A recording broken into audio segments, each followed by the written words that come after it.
Estamos de volta para o terceiro e último bloco do programa Tribuna Livre e o nível de debate aqui está muito bom mesmo. Tenho certeza que as pessoas vão gostar. E tem uma outra pauta que está na ordem do dia, inclusive no Supremo, é a questão do foro e de privilégios. Quando fala-se privilégios, fala-se de poderes, não fala-se de um poder, né? Então, como é que deputado Estevão, o senhor está vendo, o senhor é presidente da UNALE, né? É um questionamento muito grande sobre verba de senador, de deputado federal, de deputado estadual, até de vereador lá de Santa Rosa. Hoje está voz corrente no meio do povo criticar o político por conta dessa situação. Não, eu vejo até com tristeza isso, sabe? Só me desculpe uma coisa. Osmir, esses dias um empresário, o Leandro Domingos, com a gente aqui, ele disse que os empresários não aguentam mais custear salários astronômicos nos poderes da República. O senhor lembra essa frase dele? Eu acho que a gente precisa passar o Brasil a limpo, na realidade, né? Porque é muito diz que me diz. Um diz que é uma coisa, outro diz que é outra, outro é Ministério Público, ganha X, e é o Judiciário, e é Tribunal de Contas, e é Assembleia, e, enfim. Olha, eu tive um privilégio de ser presidente da UNALE, eu viajei no Brasil todo, e eu vejo a Assembleia Legislativa do Acre, uma Assembleia mais... Deputado, explica UNALE. O que é a UNALE? UNALE é a União Nacional dos Legislativos e Legisladores Estaduais. Quer dizer, todas as assembleias juntas... Todas elas, são 1.059 deputados. Isso, é bom, porque eu quero entender bem. E a Assembleia do Acre é uma das assembleias mais enxutas que existe. Na realidade, é mais enxuta. Nós tivemos vários problemas, inclusive em outras assembleias, e aqui no Acre é muito tranquilo. Porque eu acho que o modelo ele poderia ser diferente. Por exemplo, você vai para os Estados Unidos, o parlamentar lá, ele trabalha 3 a 4 meses por ano. Esse negócio do debate, de você ir todo dia para a Assembleia, para estar dando discurso, daqui a pouco você está dando discurso que não vai trazer nada. Aliás, eu não sei quantos anos o Osmir tem, né? Mas eu acho que ele faz 60 anos que ele ouve discurso. Mas na prática não. Um cara novo. Novo. Então, diz o Manuel Dias, me disse um dia desse, ele dizia, Tchê, faz 60 anos que eu ouço o discurso. Então o senhor está perto dos 80, né? Tá perto dos 80. Mas na prática as coisas não acontecem. As pessoas falam muito. Então eu acho que a gente precisa. Por exemplo, eu tinha um projeto, se eu fosse deputado federal, é de a gente trabalhar 4 meses na Câmara Federal em Brasília e o restante aqui nas tuas bases de construção, discutindo o orçamento com as comunidades, com o ribeirinho, com o índio, com os comerciantes, com as classes organizadas, a igreja, enfim, com tudo. Atividade no Estado. E aí você ia para Brasília para discutir o orçamento, que é a coisa mais importante de um parlamentar, é discutir o orçamento, é aprovar e fiscalizar o orçamento. Por isso que está banalheiro. Porque se tivesse feito isso, não estaria dessa forma. Ô Astério, um dia desse eu andei procurando saber esse número e você graciosamente me deu. Quer dizer que o Brasil tem 1.059 deputados estaduais. Então vamos lá. 513 federais. Osmir, primeiro, esse linchamento moral a que foi submetido à classe política, que isso é uma irresponsabilidade, porque quando você critica um político, um deputado, um senador, é uma coisa. Quando você critica a instituição, é outra coisa. O Brasil hoje tem 54 mil funções por prerrogativa de função. Não existe foro privilegiado para as pessoas. É do cargo. É do cargo. É tanto que se você sai do cargo, perde o foro. Então o Brasil tem 54 mil... Quase 55. 54 mil, quase 55 funções com prerrogativa de função. Aí a imprensa, essa imprensa espalhafatosa, escandalosa, irresponsável, essa que bota essa... A época dessa semana, isto é, traz a reportagem do Bolsonaro, que não é nunca será meu candidato, a título de achincalhá-lo. Não sabe ela que está fazendo a propaganda que ele quer que faça. Claro. Porque se a candidatura Bolsonaro tivesse sido ignorada, ela não estaria disputando a cabeça das pessoas. Sim. Aí, das 54 mil funções achadas, mais de 50 mil, os detentores delas são os juízes e promotores.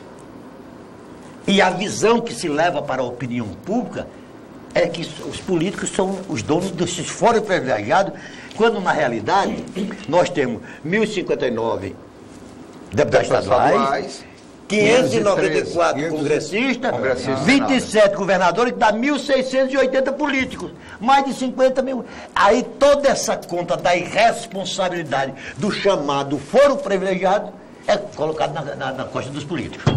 Dá 3% nisso aí. Esse é um tema debatido hoje num país muito complexo, né? Que quando se tira limpo, existem dados aí importantes, como esse que o Narciso acaba de colocar aí. Então a gente vê isso com muita cautela, mas também como uma prioridade hoje na pauta do Congresso, da Câmara, né?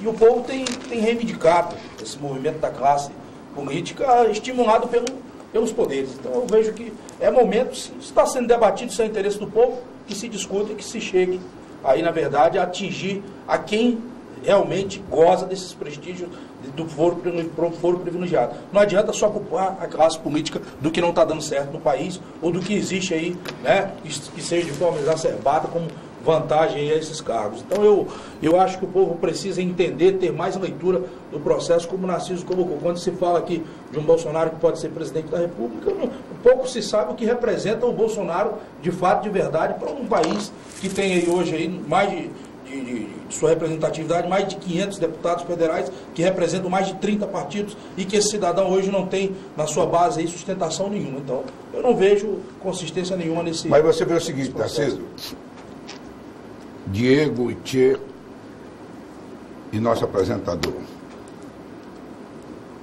O Brasil aprovou, aliás, uma medida que iria conter alguns privilégios salariais de todos os poderes. O teto, né? O teto. Criou o teto, que é o que ganha o ministro do Supremo Tribunal Federal. 33 mil. Mas aí é o jeitinho brasileiro que tem que acabar, que fora arrebentando esse teto, criando penduricalhos, né? Que hoje está no que está. Então, se nós tivéssemos respeitado e o Supremo Tribunal colocasse para valer que ninguém poderia ganhar, seja em que condições for, acima do teto, nós já estaríamos meio caminho andado. Eu ainda vou dizer mais.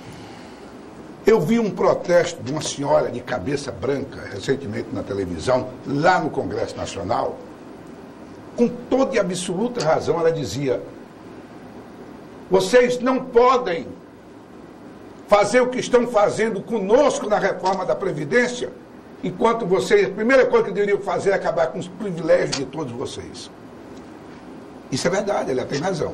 O segundo ponto, rapidamente, é a questão do foro. O Narciso já explicou bem. Quando na Constituição de 88, nós criamos, e que naquela época, o deputado que culpa o Supremo, que é outra injustiça que fizeram ao Supremo, o Supremo nunca julgou. O Supremo nunca julgou porque nunca houve autorização das casas congressuais para julgar. Porque pela Constituição de 88, um congressista só poderia ser julgado com autorização da Casa Legislativa. Depois é que foi alterado. Então o Supremo não tinha culpa nenhuma nisso. Se ele nunca chegou a ser julgado. Se a denúncia não veio... Se a denúncia não chegava lá, não podia chegar lá, que a Câmara e o Senado, eles nunca autorizaram. E ele foi criado, esse foro, porque nós vimos de um momento de instabilidade do país. Qual? A cassação de mandatos.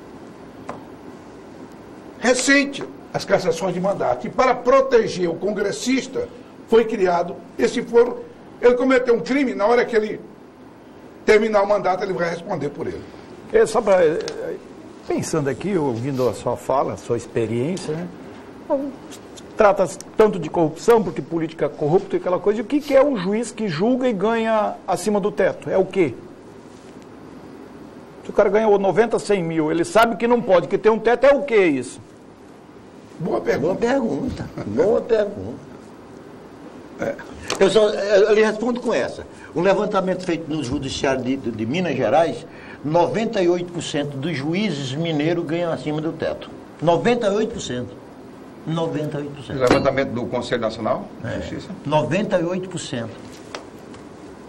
Aquele negócio, mordomia, só existe para os outros. A minha é direito adquirido, né? É como o pecado, né? É um pecado. O pecado do outro é para ele morrer. O meu foi um errinho, uma fraqueza. O ser humano é assim, né? É assim, mas tem antes da gente encerrar o programa aqui, eu queria tratar de um assunto, o perfil dos 2 candidatos a governador aqui no estado, ou dos 3, né? Se realmente mantiver a candidatura do Ulisses, né?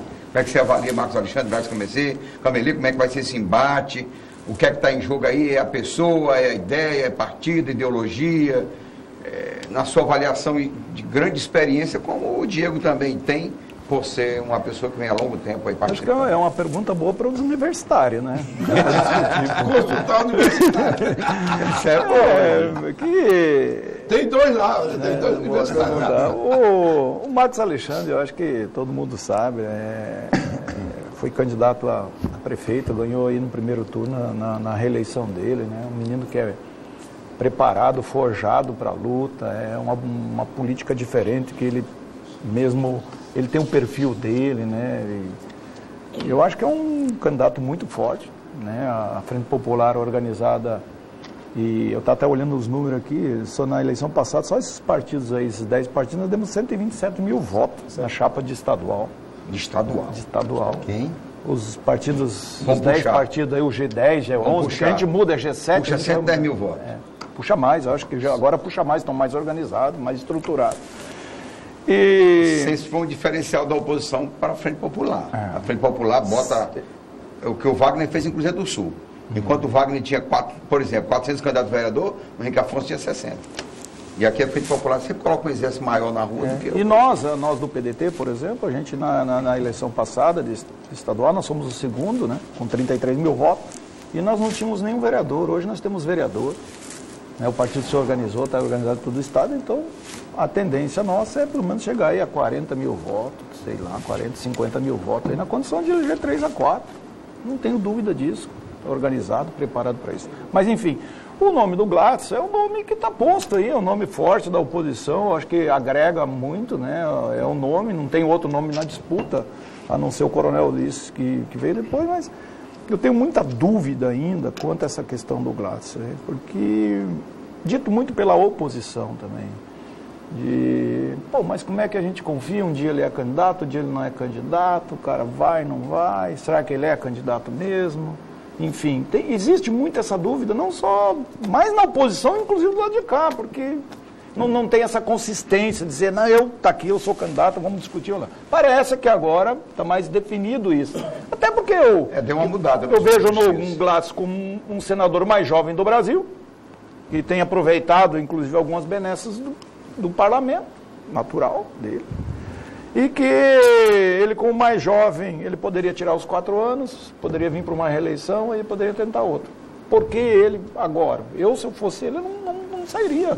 Até porque a situação é extremamente difícil, o Estado, todo mundo sabe como é que está. A questão econômica do país, Estado, imagino nós.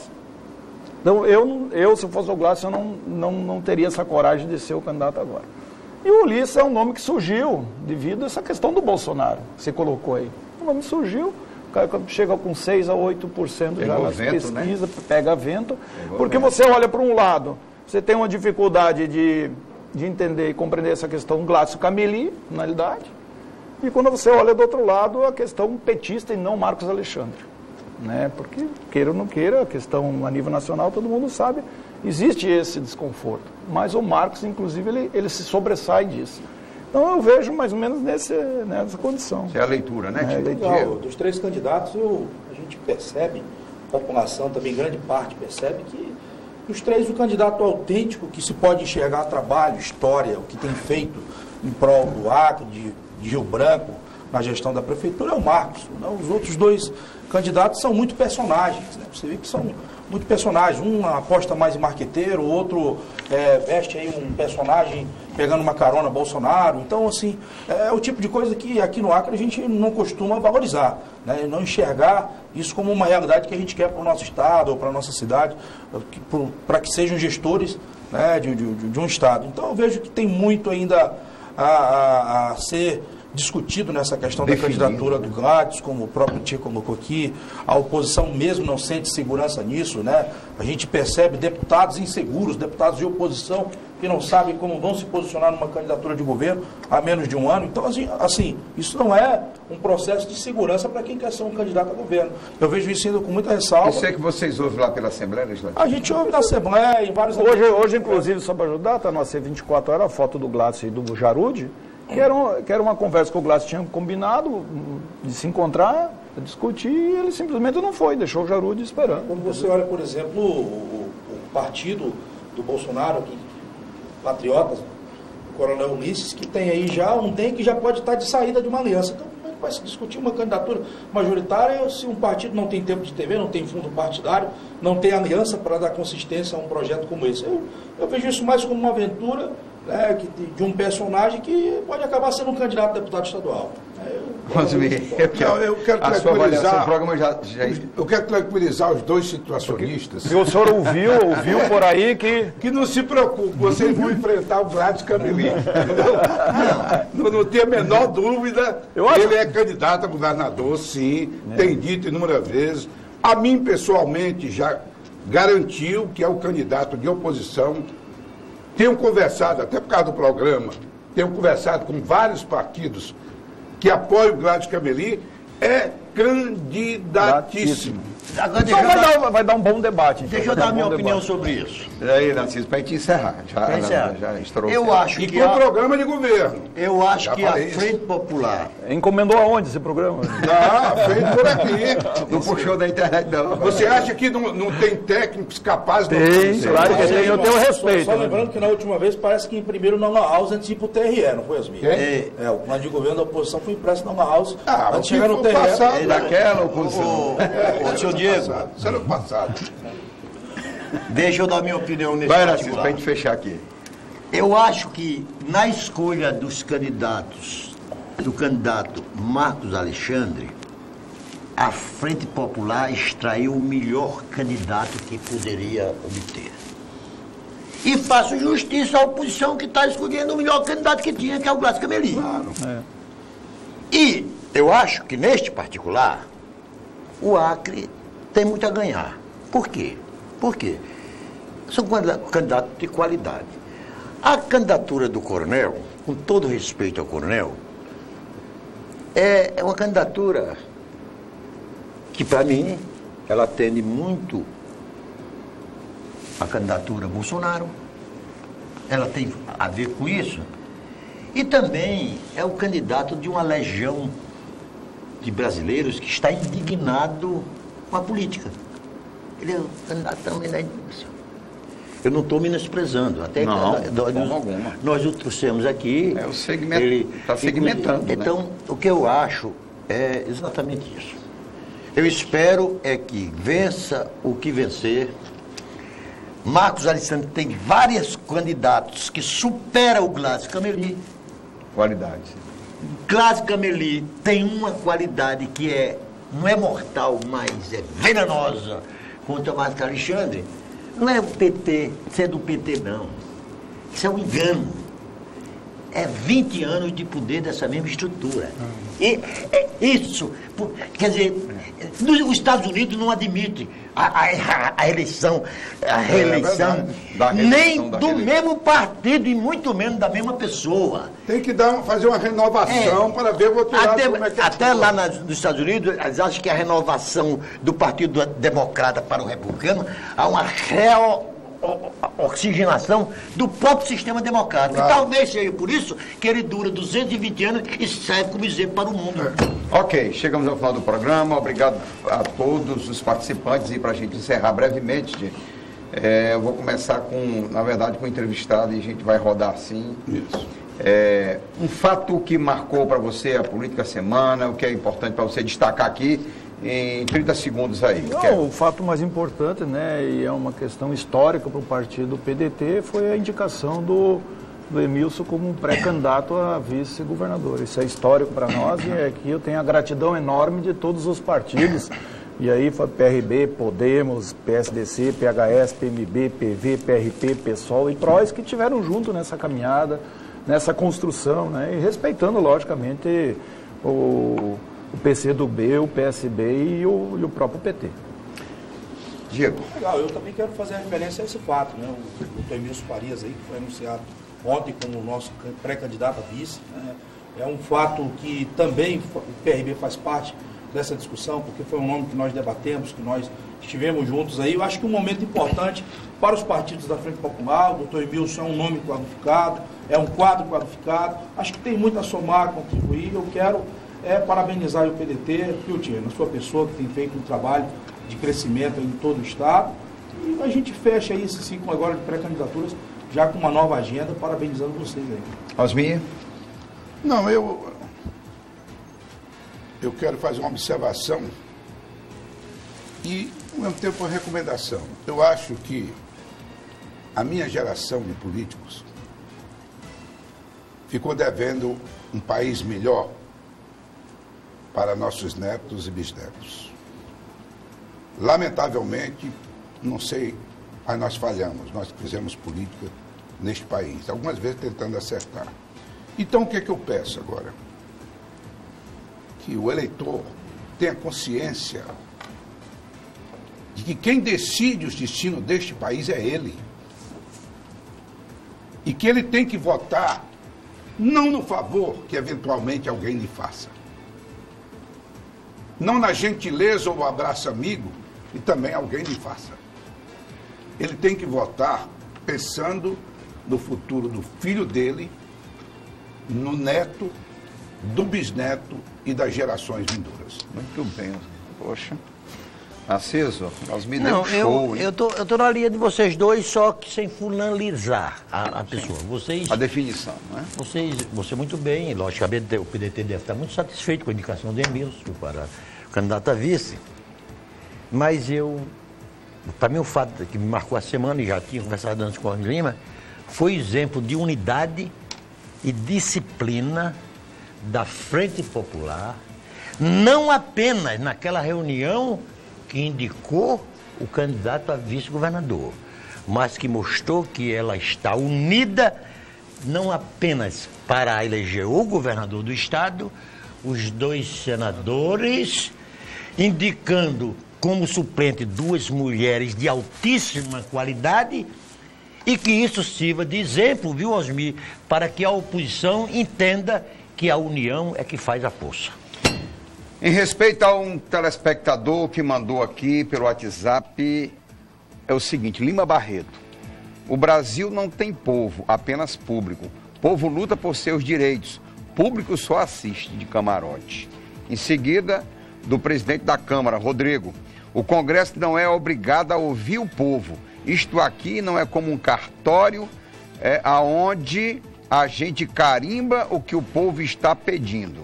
Aí vem um aqui, para fechar, do Abraham Lincoln. Vós, os cidadãos, somos os legítimos senhores do Congresso e dos tribunais, não para derrubar a Constituição, mas para derrubar os homens que pervertem a Constituição. Muito obrigado. Ficamos por aqui. Tenham uma boa noite. Um bom final de semana.